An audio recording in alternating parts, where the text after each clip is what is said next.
Hello এবং welcome সবাইকে জানা অজানা 360 জগতে আমি রাফেল আছি আপনাদের সাথে। আশা করছি সবাই ভালো আছেন, আমিও ভালো আছি। তো ঢাকা থেকে সিলেট যাওয়ার প্রথম পর্ব এবং সিলেটের সাদা পাথর ভ্রমণের দ্বিতীয় পর্বের যেই ভিডিওটা আপলোড করা হয়েছে আশা করছি সবাই দেখেছেন। যারা দেখেননি তারা দেখে আসুন। আমি তখনই বলেছিলাম সিলেটের চা বাগান ভ্রমণের আরও একটা ভিডিও আসবে, সেই ভিডিওটা নিয়েই আজকে হাজির হলাম। তো কথা না বাড়িয়ে let's jumping to the video. তো আলহামদুলিল্লাহ আমরা সকাল সকাল হোটেল থেকে বেরিয়ে যাচ্ছি। আমাদের আজকের প্ল্যান হচ্ছে গিয়ে সিলেটের ঐতিহ্যবাহী কিছু খাবার খাবো এবং সিলেটের চা বাগানটা ঘুরে দেখব। তো আমাদের যে হোটেলটা ছিল সেটা কিন্তু বাস স্ট্যান্ড থেকে খুব কাছাকাছি ছিল। তো আমরা নদী পার হয়ে সিএনজিতে করে ইউসিবি চত্বর চলে এসেছি। ইউসিবির মোড় আর কি যেটাকে বলে, ইউসিবির মোড়ে চলে আসছি। এই মোড়ে আসলে একটা আখনি পাওয়া যায়, সিলেটের যে ঐতিহ্যবাহী খাবার আখনি, সেই আখনিটা খাওয়ার জন্যই আমরা এখানে এসেছি। আখনিটা নিয়ে আমরা বসে পড়বো, এখন আখনি খাবো। অর্ডার করতেছি, দেখতে পাচ্ছেন আখনির দোকানটা, একটু ঘুরে ফিরে দেখানোর চেষ্টা করছি আপনাদেরকে। অর্ডার করা হয়ে গেছে, এখন আমরা বসবো, এখন আখনিটার স্বাদটা নেওয়ার চেষ্টা করব। আপনারা যারা সিলেটে আসবেন এই খাবারটা অবশ্যই ট্রাই করবেন। আমি বলবো বেশ চমৎকার একটা খাবার। আমি তো খেয়েছি, ভীষণ ভালো লেগেছে, মানে আউটস্ট্যান্ডিং, খুবই ভালো লেগেছে। তো দেখতে পাচ্ছেন আমার বন্ধু খাওয়া শুরু করে দিয়েছে। বন্ধু আবার যে আখনির উপরে ছোলা দেয় সেই ছোলাটা খায়নি। তো আখনিটা হচ্ছে গিয়ে 80 টাকার মতো রাখে, কিন্তু বেশ চমৎকার খেতে। তো আমরা আখনি খাওয়া শেষে চা খেলাম। তার পরবর্তীতে এখন আমরা বেশ কিছুক্ষণ ঘোরাঘুরি করলাম। এখন আমরা ঘুরতে ঘুরতে চলে যাব, আমাদের প্ল্যানটা হচ্ছে গিয়ে পাঁচভাইতে আজকে দুপুরের লাঞ্চটা করব। যেহেতু রোদের তাপটা একটু বেশি, তাই আমরা আসলে চাচ্ছি মাথার উপর থেকে রোদের তাপটা একটু কমলে দেন আমরা হচ্ছে গিয়ে চা বাগানে ঢুকবো। প্ল্যানটা এরকম করেই সেট করে আমরা বের হয়েছি। আপনারা অবশ্যই যারা আসবেন তারা অবশ্যই এরকম প্ল্যান করে বের হবেন, অগোছালোভাবে বের হবেন না। তো আমরা চলে আসলাম সিলেটের যেই নামকরা রেস্টুরেন্ট পাঁচভাই রেস্টুরেন্টে। তো চলুন এখানকার ভিতরের যেই অভিজ্ঞতাটা সেটা আপনাদেরকে একটু জানানোর চেষ্টা করছি। আপনারা যারা এর আগে এসছেন তারা অবশ্যই জানেন সিলেটের কতটা পরিমাণে ফেমাস এই পাঁচভাই রেস্টুরেন্টটা। যারা খেয়েছেন তারা তো বলতেই পারবেন, আর যারা খান নাই তারা অবশ্যই একটা ভুল ধারণা আছে যে অনেক বেশি পরিমাণে টাকা লাগে, কিন্তু আসলে না। আপনার খাবার সিলেকশনের উপরে ডিপেন্ড করে কত টাকা লাগবে। ভাইয়া আপনি শুধু সার্ভিস দেন? হ্যাঁ,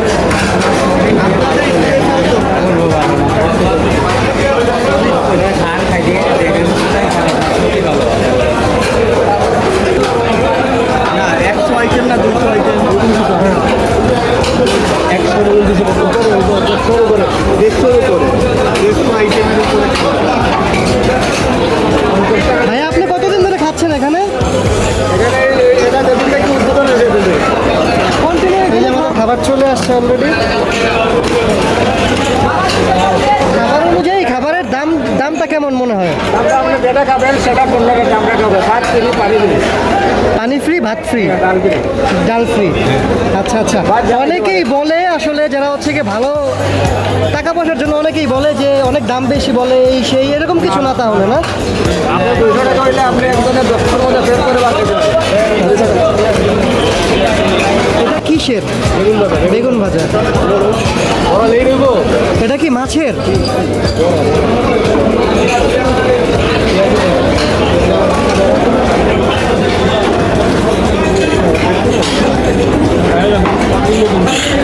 কিসের স্বাদ? গ্রিলের স্বাদ। খাওয়া শেষ, চলে যাবেন? আপনার বিল হয়েছে কত? আর বিল বেশি আসছে 300 বা 350 আসবে। আমরা 3 জন আইছি। 3 জনে 350। খুবই কম দাম। তো পাঁচভাই রেস্টুরেন্টে আপনারা যারা খেতে আসবেন আমার সাজেশন হচ্ছে কি অবশ্যই আর্লি আসার চেষ্টা করবেন, তাহলে আইটেমগুলো অনেক বেশি পাবেন। ধীরে আইটেমগুলো সব শেষ হয়ে যায়। তো যারা আসলে সব কিছু অ্যাভেলেবেল পেতে চান তারা তাড়াতাড়ি চলে আসবেন। তো আমরা এখন চলে যাব আম্বরখানা থেকে সিএনজি নিয়ে চা বাগানের উদ্দেশ্যে। বাপ্পারার সং এখানে এত টাকা খাইছে, ওর নামে এখন সেলুনের দোকান দিয়ে দিচ্ছে বাপ্পারার সেলুন। আচ্ছা সমাধি থেকে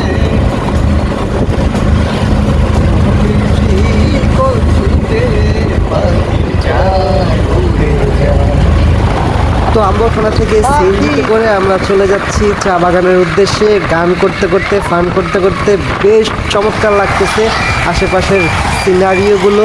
তো সিলেটে কিন্তু স্পটগুলোতে মানে ট্যুরিজম স্পটগুলোতে যাওয়ার জন্য বেস্ট যানবাহন হচ্ছে কি সিএনজি। আপনারা সিএনজিটা চুজ করতে পারেন। তো আমরা চলে দেখি আসলাম নেবো? এখন মালদিছড়া চা বাগানে।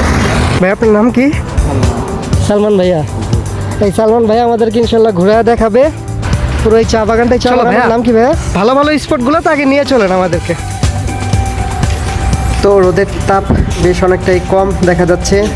সামনে আমার দুই বন্ধু ফয়সাল এবং মাইদুল এগিয়ে যাচ্ছে, হাত দিয়ে আমাকে একটা কিছু দেখানোর চেষ্টা করছে। ও আচ্ছা, ক্যাকটাস গাছ দুই পাশে, সেটাই দেখানোর চেষ্টা করছে, দেখতে পাচ্ছেন। ভালো ভালো স্পটগুলো কোথায় ভাই? এখানে কি ওই চায়ের কি গাছ পাওয়া যায়? একটা গাছ নিয়ে যাবো ছোট ছোট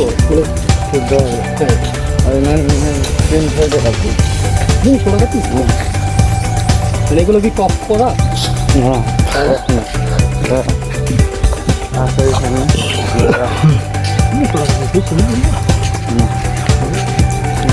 ও wow, what an amazing scenario. দূরে পাহাড়ের চা বাগান দেখতে পাচ্ছেন, অসম্ভব সুন্দর লাগছে আমার কাছে। ঢোকার শুরুতেই আসলে এত সুন্দর একটা ভিউ দেখতে পারলাম, মানে আর কি আসলে মনটা চোখটা একদম জুড়িয়ে গেল। সামনে তো অবশ্যই আরও ভালো কিছু অপেক্ষা করছে, সঙ্গেই থাকুন, চলুন সামনের দিকে যাই। তো আমার দুই বন্ধু বেশ অনেকটাই ক্লান্ত হয়ে গেছে, মাত্র ঢোকার 10 মিনিট হেঁটেই তারা মোটামুটি ক্লান্ত হয়ে গেছে। ছবি তোলার জন্য পোজ দিচ্ছে, তো ছবি তুললাম, এখন আবার সামনের দিকে এগিয়ে যাচ্ছি। আচ্ছা ভাই, এই চা বাগানটা কত একর জমি নিয়ে করা? হ্যাঁ, 25 কিলোমিটার পুরো চা বাগানটা চারিদিক দিয়ে। ও মাই গড, 25 কিলো মাইল। আচ্ছা আচ্ছা, 25 কিলো তো হাফ বেলায় কোনোভাবেই ঘুরে দেখানো সম্ভব না সম্পূর্ণটা।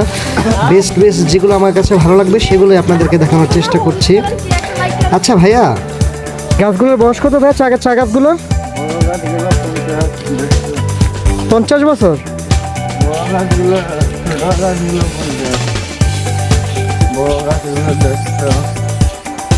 150 বছর। ও মাই গড, আমার বাবারও জন্মের আগে হয়ে যেত তাহলে। এক একটা চা গাছের বয়স নাকি 150 বছরেরও উপরে আছে, 180 বছর এরকমও আছে। তো দেখতে পাচ্ছেন একদম পাহাড় কেটে তারা আসলে প্রাকৃতিকভাবে রাস্তাটা তৈরি করেছে তাদের চা বাগানের যাতায়াতের জন্য। ভাই গাছটার বয়স কত? হ্যাঁ, 70 থেকে 80 বছর। গাছের গোড়াটা কি মোটা, যদি একটু আপনাদেরকে কাছে নিয়ে দেখানোর চেষ্টা করি, ক্যামেরা হয়তো বোঝা যাচ্ছে না।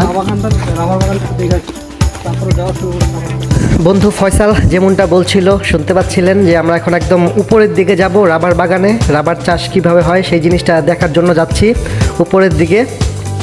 তো আপনারা চা বাগানে ঘুরতে আসলে অবশ্যই একদম ফিটফাট হয়ে আসবেন না, একদম কমফোর্টেবল কিছু জামা কাপড় পরে আসবেন। সেক্ষেত্রে ট্রাউজার হলে আপনার ট্রাউজার এবং টি শার্টটা বেশ ভালো, এবং জুতো প্লাস্টিক টাইপের জুতো পরলেও আরামদায়ক জুতো পরে আসবেন, তাহলে আপনারা আসলে পাহাড় চড়ে মজা পাবেন। আর অবশ্যই হাতে একটা লাঠির মতো রাখবেন, যেটা আমরা করিনি। আমরা সেক্ষেত্রে উঠতে গিয়ে বেশ বেগ পেতে হচ্ছিল আমাদেরকে পাহাড় উপরে উঠতে গিয়ে। তো অবশ্যই একটু পানির বোতলটাও ক্যারি করতে ভুলবেন না। আমরা আসলে পানির বোতলও নিয়ে নিই, একদম প্রথম এসেছি তো আমরা আসলে তেমন জানতাম না। আর এই গাইড ভাইটাও আমাদেরকে বলে নাই। আর গাইডগুলো যে পাওয়া যায় সেটা কিন্তু একদম চা বাগানের সামনেই থাকে, তাদেরকে আপনারা হায়ার করতে পারেন, ওদেরকে সাথে করে নিয়ে আসতে হবে। ওরা চা বাগানারই, ওদেরকে একটা নির্দিষ্ট পরিমাণে অ্যামাউন্ট দিতে হয়, 100-200 যে যা দেয়। আচ্ছা ভাই, এটা কত ফিট উপরে? না 400 ফিট উপরে আমরা। উপরে এসে হাঁটিয়ে গিয়েছি, দেখতে পাচ্ছেন আসলে আশেপাশের যেই মনোমুগ্ধকর পরিবেশগুলো বেশ চমৎকার লাগছে। এগুলো কাদের ঘর বাড়ি ভাইয়া? ওই আপনারা যারা কাজ করেন এখানে কি কারেন্ট আছে? রান্না করেন কিভাবে? গ্যাস তো নাই না? হ্যাঁ, গ্যাস আছে? লাড়কি দিয়ে রান্না করেন? হ্যাঁ।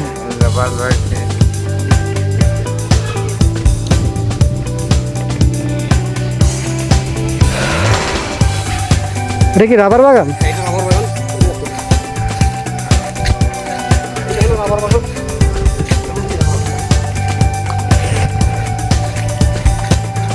এভাবে আসে, এভাবে কাটে বাটনটাকে কাটে, কাটার পর এভাবে কষ হয়, এভাবে বেয়ে বেয়ে নিচে এসে একটা পাত্রে জমা হয়। এই পাত্র থেকে জমা হওয়ার পর ওরা এখান থেকে কালেকশন করে একটা পর একটা করে নিয়ে ওনাদের যে ফ্যাক্টরি আছে ওখানে ওরা যেভাবে করা হয় রাবার তৈরি করতে যে যে উপকরণ লাগে সবগুলো দিচ্ছে। প্রত্যেকটা গাছের সাথেই ইনস্টল করা আছে একটা করে বোতল। আসলে একমাত্র প্রকৃতি প্রেমীরাই বুঝতে পারবে প্রকৃতির সাথে হারিয়ে যাওয়ার কি একটা অসম্ভব আনন্দ আছে, ভালো লাগা আছে। নিজেদের মতো করে এই সময়টাকে এনজয় করছি। এখন যে ভিডিও চলতে আমরা হচ্ছে চা বাগানে। হ্যাঁ, অসাধারণ এই যে। অসাধারণ একটা দৃশ্য আসলে। খুবই অসাধারণ। লাইফে ফয়সাল অনেক টায়ার্ড, খুবই টায়ার্ড। গরমে ঘেমে ঘুমে শেষ। এই যে এখানে ঘর বানাচ্ছে। ইন্টারেস্টিং বিষয় হচ্ছে কি চা বাগানে এসে চা খাবা না তা কি হয়? খাবো ইনশাল্লাহ, অবশ্যই খাবো। খাবো, ওকে চা এই যে, দেখবো, চা নিবো। আমরা অনেক ফিট উপরে আছি। আমরা প্রায় 500 ফিট। হ্যাঁ, আসো এদিকে আসো। আমরা প্রায় 500 ফিট উপরে আছি এখন। ডান সাইডে আমার চা বাগান, বাম সাইডে রাবার বাগান। আমরা দুটো বাগানই ঘুরলাম, হ্যাঁ। ঘোরাটা শেষ করলাম। আসলে অনেক এনজয় করছি, কিন্তু আমি অনেক টায়ার্ড হয়ে গেছি। এরিয়াটা কিন্তু আমরা 10 ভাগে 2 ভাগও ঘুরতে পারি না। রাইট। যে আমি কিন্তু এরিয়াটা অনেক এই যে বড়। চা ফল, হ্যাঁ চা ফল বলে এটাকে, এই চা ফলগুলো নিয়ে নিছি, বাট এগুলো কোনো কাজের না।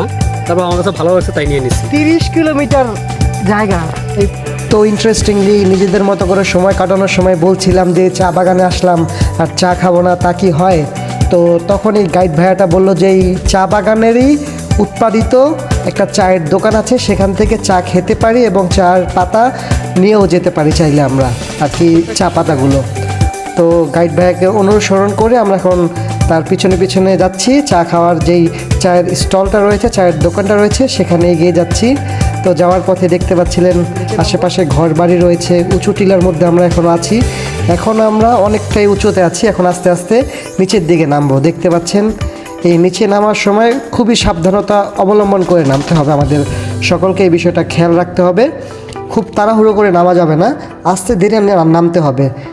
তাড়াহুড়ো করে নামতে গেলে খুব মজা লাগে, খুব মনে হয় যে একদম ইজি, কিন্তু আসলে না, আস্তে ধীরে নামবেন যাতে কোনো ইন্টারনাল বা এক্সটার্নাল কোনো ফ্র্যাকচার না হয় নিজেদের শরীরের মধ্যে।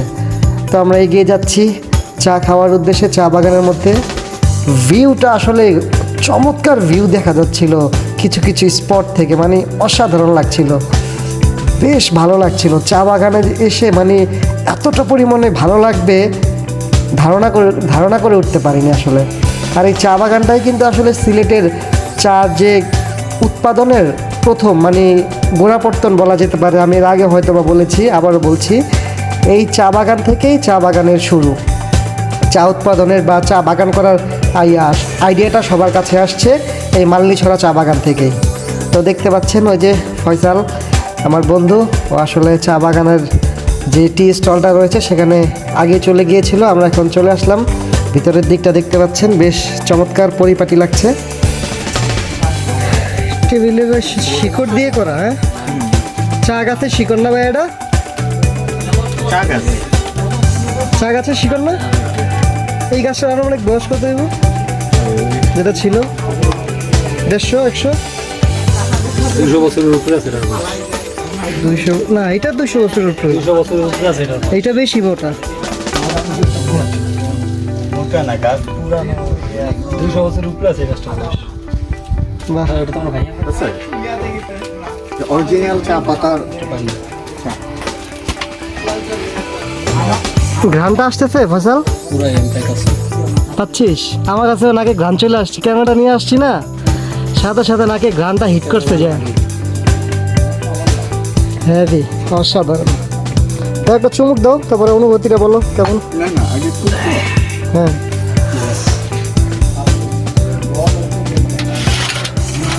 চা মিক্সটা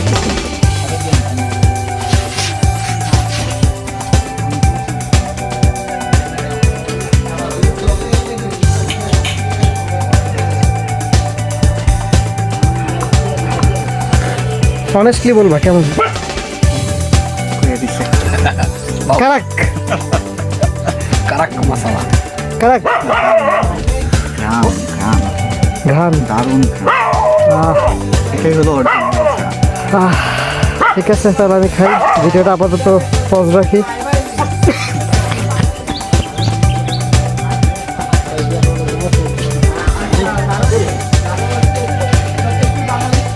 এখানে স্কুল কলেজ এটা কোথায়? আচ্ছা, এখানে যে ধান চাষ করে যে এই ধানগুলো কারা চাষ করে? আপনারাই?